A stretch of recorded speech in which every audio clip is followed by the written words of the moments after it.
नमस्कार बच्चों। हम अपने व्याकरण के टॉपिक पढ़ रहे थे, तो उसमें हमने क्रिया का अध्ययन कर लिया है।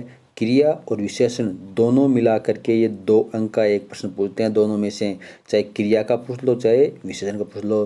कभी विशेषण पूछ लेते हैं, कभी क्रिया पूछ लेते हैं। पिछले 2 बार 18-19 में तो क्रिया पूछा था और 20 में विशेषण से संबंधित प्रश्न पूछा था। तो हो सकता है दोबारा विशेषण रिपीट भी कर दें या फिर क्रिया की अधिक संभावनाएं आने की हैं।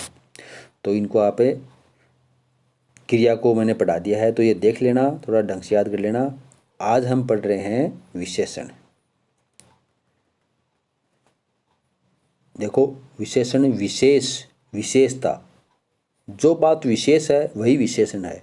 अब वो बात विशेष किसकी? संज्ञा और सर्वनाम की। देखो परिभाषा देख लो पर, संज्ञा या सर्वनाम की विशेषता बताने वाले शब्दों को विशेषण कहते हैं। अब संज्ञा और सर्वनाम किसे कहते हैं, ये यदि आपको पता नहीं है तो मैंने पिछले वीडियो में जब क्रिया शब्द का क्रिया हम पढ़ रहे थे तो उसमें एक पुस्तक का नाम बताया था।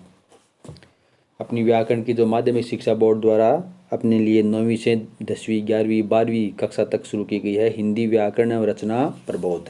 तो उस पुस्तक में से एक बार संज्ञा और सर्वनाम की परिभाषा, इसकी भेद वगैरह पढ़ लेना। संज्ञा का मतलब होता है नाम।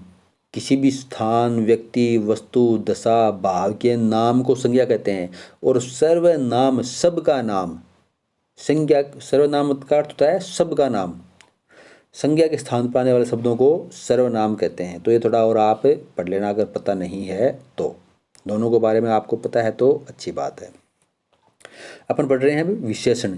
तो संज्ञा और सर्वनाम की जो विशेषता बताने वाले शब्द होते हैं उन शब्दों को विशेषण कहते हैं। अब इससे जुड़ा हुआ एक विशेष्य और है, अपने पाठ्यक्रम में नहीं है लेकिन साथ साथ पढ़ लेते हैं। जिन शब्दों की विशेषता बताई जाती है उन्हें विशेष्य कहते हैं। जो विशेषता होती है वह तो हो गया विशेषण, और जिसकी विशेषता बताते हैं वह होती है विशेष्य। अब देखो, सफ़ेद गाय, तो सफ़ेद है विशेषता, तो सफ़ेद तो क्या है, विशेषण बन गया, और गाय है विशेष्य। अच्छी गाय, तो विशेषता शब्द क्या है, विशेषता बताई गई है अच्छी या बुरी, तो अच्छी है तो अच्छी शब्द हो गया विशेषण। और अच्छी शब्द किसी विशेषता बताई है, गाय की विशेषता बताई है, तो गाय शब्द हो गया विशेष्य। अब देखो नीचे 2-4 उदाहरण है, इसको में हम समझ लेते हैं और अच्छी तरह। रमेश अच्छा वक्ता है। वक्ता मतलब बोलने वाला, भाषण देने की कला, इसमें वह कुशल है, माहिर है, पारंगत है। तो रमेश अच्छा वक्ता है। अब यहाँ पर ये देखो कि अच्छा है ये विशेषता है। अब ये अच्छा विशेषता रमेश की है या अच्छा विशेषता वक्ता की है? यहाँ पर अच्छा विशेषता है ये वक्ता की है। अच्छा विशेषता किसकी है? वक्ता की है, रमेश की नहीं है। रमेश अच्छा है या बुरा है ये नहीं बताया है। रमेश अच्छा वक्ता है, बोलने में अच्छा है, तो अच्छा शब्द विशेषता है, तो अच्छा तो हो गया विशेषण। और विशेषता इस अच्छा है ये किसकी बताई है? वक्ता की बताई है, तो वक्ता हो गया ये अपने आप रे विशेष्य। दूसरा देखो, अब लड़का अच्छा है। दोनों को समान से उदाहरण है आपके लिए, इसलिए मैंने थोड़ा समझ में आ जाए इसलिए दोनों समान उदाहरण लिए हैं आपके लिए। लड़का अच्छा है। अब देखो यहाँ पर ऊपर वाला था ना अच्छा, ये विशेषता किसकी थी? वक्ता की। लेकिन यहाँ पर जो लड़का अच्छा है, ये अच्छा शब्द है, ये विशेषता किसकी है? लड़के की है। लड़का इसकी विशेषता है, तो अच्छा शब्द है ये तो हो गया विशेषण। और ये किसकी विशेषता बताई है? लड़का शब्द की बताई है, तो लड़का शब्द हो गया विशेष्य। अब देखो तीसरा उदाहरण, ये सबसे ही अच्छा उदाहरण है आपके लिए। मोनू ताज़ा, सस्ती व अच्छी सब्जी खरीद कर लाया। अब देखो यहाँ पर विशेषता बताने वाले शब्द कौन से हैं? एक तो ताज़ा है, एक सस्ती है और एक अच्छी है। अब ये ताज़ा, सस्ती और अच्छी, ये विशेषता इस मोनू की बता रहे हैं या सब्जी की बता रहे हैं? ताज़ा, सस्ती व अच्छी, ये जो विशेषताएं हैं, ये जो गुण हैं, ये गुण हैं ये मोनू के हैं या सब्जी के हैं? ये तीनों ही गुण सब्जी के हैं, इसलिए यहाँ पर सब्जी शब्द तो हो गया विशेष्य, क्योंकि सब्जी की विशेषता बता रहे हैं। सब्जी शब्द तो हो गया विशेष्य, और ताज़ा, सस्ती, अच्छी, तीनों ही शब्द हो गए विशेषण। ताज़ा, सस्ती, अच्छी, तीनों शब्द क्या हैं? विशेषण हैं। और ये विशेषता किसकी बता रहे हैं? मोनू की न बता करके सब्जी की है ये, तो सब्जी शब्द क्या हो गया? अपना विशेष्य हो गया। आई बात समझ में? अब देखो परिभाषा फिर से देख लो। संज्ञा या सर्वनाम की विशेषता बताने वाले शब्दों को तो कहते हैं विशेषण, और जिन शब्दों की विशेषता बताई जाए वह कहलाता है विशेष्य। अब विशेषण के दो भेद होते हैं, विशेषण के 5 प्रकार होते हैं, वे पढ़ेंगे आगे। भेद होते हैं दो, एक तो उद्देश्य विशेषण और एक विधेय विशेषण। देखो उद्देश्य और विधेय किसे कहते हैं ये देख लो एक बार आप। उद्देश्य बोलते हैं कर्ता, उद्देश्य किसे बोलते हैं? कर्ता को। मतलब कहने का यह है कि वाक्य में जिसके बारे में कहा जाए वह होता है उद्देश्य, और वाक्य में जिसके बारे में जो कुछ कहा जाए वह होता है विधेय। जो कुछ भी कहा जाएगा, तो यहाँ पर देखो पहला उदाहरण है रमेश अच्छा वक्ता है, तो यहाँ पर रमेश है ना, ये तो है उद्देश्य, और अच्छा वक्ता है ये क्या है? विधेय। ठीक है। दूसरे में है लड़का अच्छा है, लड़का अच्छा है, ये तो यहाँ पर लड़का अच्छा ये तो है उद्देश्य, और है ये है विधेय, है क्रिया है इसमें। तो देखो अच्छा में लड़का अच्छा है, तो कर्ता प्लस कर्ता का विस्तार, विस्तार समझते हो ना? विस्तार का मतलब है कर्ता के बारे में कुछ भी कहा जाए। जैसे मैं बोल लिया कि रमेश 10वीं कक्षा में पढ़ता है, मैंने एक वाक्य बोल दिया कि रमेश 10वीं कक्षा में पढ़ता है, तो रमेश तो हो गया उद्देश्य, और 10वीं कक्षा में पढ़ता है ये हो गया विधेय। ठीक है। फिर मैं बोल दूं कि सुरेश का भाई रमेश 10वीं कक्षा में पढ़ता है, तो सुरेश का भाई है ये भी रमेश का विस्तार ही है, रमेश करता है तो रमेश का विस्तार ही है, तो यहाँ पर ये भी क्या हुआ? उद्देश्य। सुरेश का भाई रमेश यहाँ तक हो गया ये उद्देश्य, और 10वीं कक्षा में पढ़ता है ये हो गया विधेय।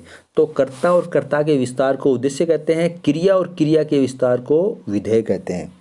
वाक्य में जिसके बारे में कहा जाए उसे उद्देश्य कहते हैं, और वाक्य में जिसके बारे में जो कुछ कहा जाए उसे विधेय कहते हैं।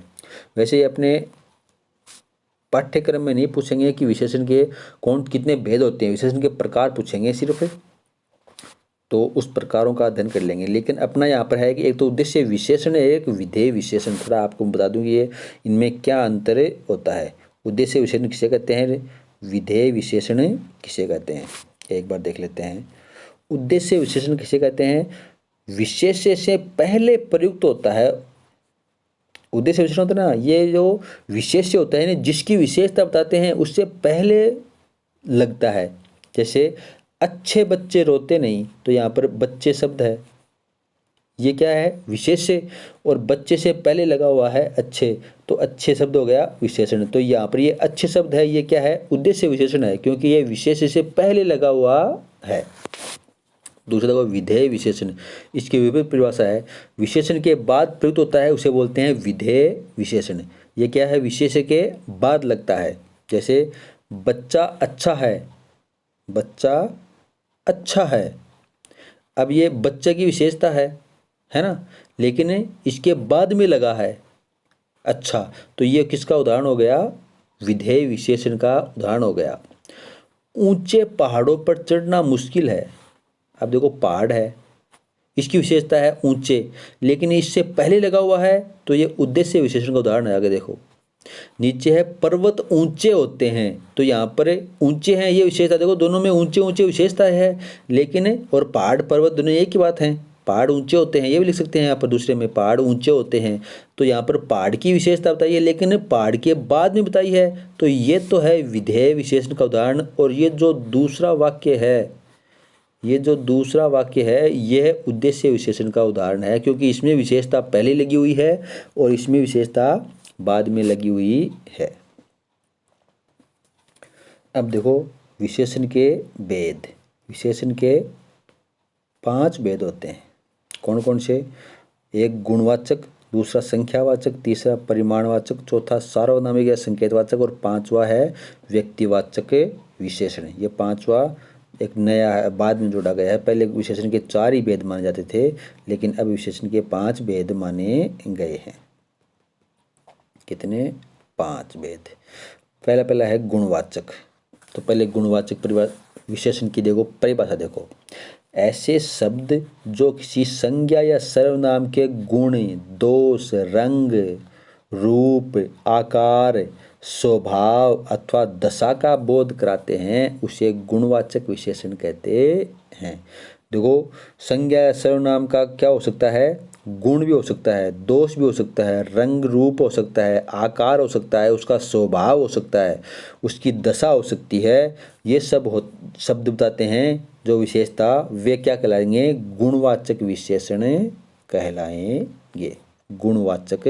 गुण उसका अच्छा भी हो सकता है और उसका बुरा भी हो सकता है। देखो दोष भी है, गुण भी है और दोष भी है उसका। रंग रूप भी है तो रंग रूप अच्छे भी हो सकते हैं, बुरे भी हो सकते हैं। आकार भी है, स्वभाव है तो स्वभाव अच्छा भी हो सकता है, बुरा भी हो सकता है। तो जो इसके रंग रूप, गुण, दोष, आकार, स्वभाव बताते हैं संज्ञा या सर्वनाम की, वे क्या कहते हैं? गुणवाचक विशेषण कहलाते हैं। तो मैंने कुछ उदाहरण के रूप में कुछ शब्द लिख रखे हैं जो अधिकतर गुणवाचक विशेषण के में यही आ जाते हैं। गुणवाचक विशेषण के है एक तो अवगुण है, जैसे बुरा, धूर्त, चालाक, भद्दा, कमजोर, अनाड़ी, असभ्य, मूर्ख और गरीब। काल भी पुस्तक आते हैं इसमें। नया, पुराना, प्राचीन, अर्वाचीन, आधुनिक, पौराणिक, वैदिक, मुगलकालीन। तो ये मुगलकालीन शब्द आ जाएगा। ये भी क्या है? गुणवाचक विशेषण में आ जाएगा। स्थान पूछ लेते हैं, जयपुरी, जोधपुरी, राजस्थानी, भारतीय, बनारसी। रंग है नीला, पीला, लाल, हरा, रंगीला, रंगहीन, बदरंग, रंग बिरंगा। गुण है अच्छा, भला, मीठा, बुद्धिमान, अमीर। तो ये जो शब्द काम में आते हैं, ये सारे ही शब्द किन में काम आते हैं? गुणवाचक विशेषण के में काम में आते हैं। और गुणवाचक थोड़ा नीचे लिख रखा है मैंने स्टार लगा करके कि गुणवाचक विशेषण शब्दों का निर्माण करने वाले शब्द कौन से होते हैं? ये प्रत्यय होते हैं। कौन कौन से प्रत्यय हैं? इक प्रत्यय है, इत प्रत्यय है, इला प्रत्यय है, ईय प्रत्यय है, आलू प्रत्यय है, तय, इन, इल, आमना, वाला, वान, मान, अनीय, ये प्रत्यय होते हैं। ये अधिकतर गुणवाचक विशेषण में ही लगाए जाते हैं। तो ये आपको प्रत्यय वाली बात थोड़ा ध्यान में रख लोगे तो आपको पता चल जाएगा कि ये गुणवाचक विशेषण का ही भेद मतलब उदाहरण है। तो विशेषण के कितने भेद है? 5। पहला गुणवाचक। तो गुणवाचक में कोई भी संज्ञा या सर्वनाम के गुण, दोष, रंग, रूप, आकार, काल, स्वभाव अथवा दशा का बोध कराने वाले शब्द होते हैं, वे क्या कहलाते हैं? गुणवाचक विशेषण कहलाते हैं। तो आज हमें इतना ही पढ़ेंगे। विशेषण के और जो भेद हैं उसका अध्ययन कल करेंगे। आज हमने विशेषण देख लिया है। विशेषण किसे कहते हैं? ऐसे शब्द जो संज्ञा या सर्वनाम की विशेषता बताते हैं विशेषण कहलाते हैं। और जिसकी विशेषता बताते हैं वह व्यक्ति क्या हो जाएगा? विशेष्य बन जाते होते हैं। तो आज के लिए इतना ही। ये सब अपनी हिंदी की कॉपी में लिख लेना। धन्यवाद।